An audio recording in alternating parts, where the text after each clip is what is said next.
Samajwadi party ने सरदार पटेल व आचार्य नरेंद्र देव की जयंती मनाई। गाजियाबाद समाजवादी पार्टी शिविर कार्यालय एक स्वरूप पार्क जीटी रोड साहिबाबाद में भारत रत्न लौह पुरुष सरदार वल्लभ भाई पटेल और समाजवादी चिंतक आचार्य नरेंद्र देव की जयंती धूमधाम से मनाई गई। कार्यक्रम की अध्यक्षता डॉक्टर देवकर्ण चौहान ने की, जबकि मुख्य अतिथि वरिष्ठ समाजवादी नेता त्रियोगी परमानंद यादव रहे। कार्यक्रम का संचालन श्रमिक नेता अनिल मिश्र ने किया। कार्यक्रम में समाजवादी पार्टी के महानगर अध्यक्ष वीरेंद्र यादव एडवोकेट, समाजवादी चिंतक राम दुलार यादव शिक्षाविद, महानगर अध्यक्ष समाजवादी युवजन सभा विक्की ठाकुर, धीरेन्द्र यादव सहित अनेक समाजवादी कार्यकर्ता उपस्थित रहे। सभी नेताओं ने दोनों महान विभूतियों के चित्र पर पुष्प अर्पित कर उनके जीवन से प्रेरणा लेने का संकल्प लिया।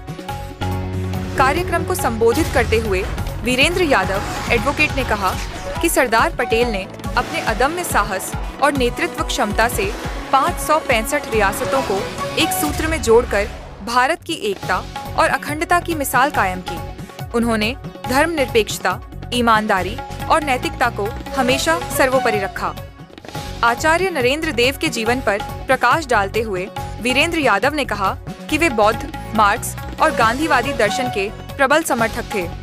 उन्होंने हमेशा शोषित, पीड़ित और वंचित वर्गों के अधिकारों के लिए संघर्ष किया। समाजवादी चिंतक राम दुलार यादव ने कहा कि आज की राजनीति में नैतिकता और जनसेवा की भावना कमजोर हुई है। उन्होंने कहा कि सच्ची श्रद्धांजलि तभी होगी जब हम इन महान नेताओं के सिद्धांतों और आदर्शों को अपने जीवन में अपनाएं। कार्यक्रम के अंत में महानगर अध्यक्ष विक्की ठाकुर ने सभी उपस्थित लोगों का आभार व्यक्त किया। एक छोटी सी बात रखी और शहीदों, वीर बलिदानियों, संत महात्माओं का प्रकाशोत्सव लगातार मनाया जाता है। जिन लोगों ने देश और समाज को दिशा देने का काम किया है, हम सभी लोगों का कर्तव्य है कि हम उनके बताए हुए रास्ते पर संकल्प लेकर जाएं और उस पर चलने का प्रयास करें। सभी वक्ताओं ने, वीरेंद्र यादव जी ने, जगन्नाथ भाई ने, सम्राट जी ने और विषय की पृष्ठभूमि को अनिल मिश्र जी ने सबके सामने रखा। मैं आचार्य नरेंद्र देव जी के और सरदार वल्लभ भाई पटेल के चरणों में नमन करते हुए इतना कहना चाहता हूं कि आजादी के पहले जब ब्रिटिश गुलामी में भारत था तो इन महान आत्माओं ने बहुत ही यातना की, जेल गए। आचार्य नरेंद्र देव जी के बारे में सारे लोगों ने बताया और शिक्षा के क्षेत्र में बड़ा काम किया था और उनका कहना था कि शिक्षा वह होनी चाहिए जो नैतिक हो, सत्य और ईमानदारी पर आधारित है और समाज के कल्याण का काम करे। और शिक्षकों को भी वो कहते थे, क्योंकि वो कुलपति थे, तो शिक्षकों को भी कहते थे कि आप लोग ईमानदारी से छात्रों को अध्ययन करवाइए और उन्हें देश की जो स्थिति है उसके बारे में बताते हुए उन्हें अपने कर्तव्य पथ पर ईमानदारी से चलने का मार्ग बताइए। और वो बौद्ध धर्म से प्रभावित थे, मार्क्सवाद से प्रभावित थे और सबसे ज्यादा फिर गांधीवाद से प्रभावित हुए।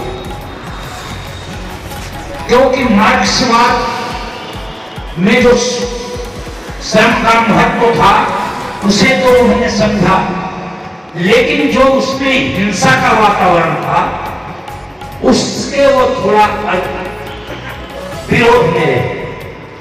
और बौद्ध दर्शन को इसलिए उन्होंने कहा कि उन्होंने इस देश के वंचितों, उपेक्षितों, प्रताड़ितों और जिन लोगों का शोषण हो रहा था उनके प्रति उनके मन में करुणा, पीड़ा और दया का भाव था।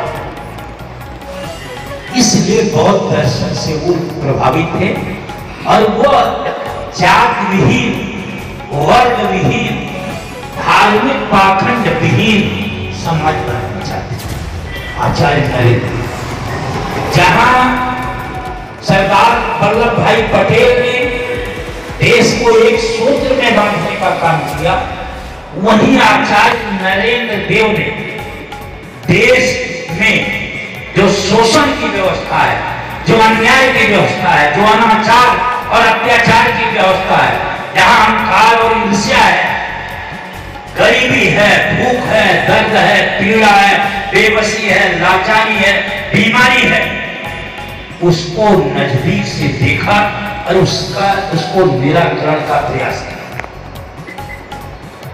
और सभी वक्ताओं ने बता दिया आचार्य नरेंद्र देव जब कांग्रेस से अलग हुए तो कांग्रेस समाजवादी दल की अध्यक्षता की, जिनसे प्रखर नेता निकले जयप्रकाश नारायण।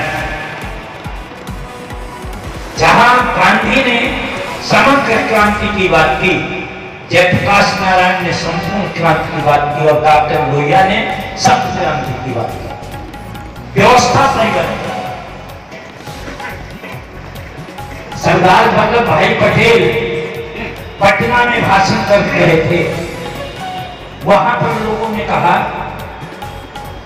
कि क्रांति जिंदाबाद, क्रांति जिंदाबाद।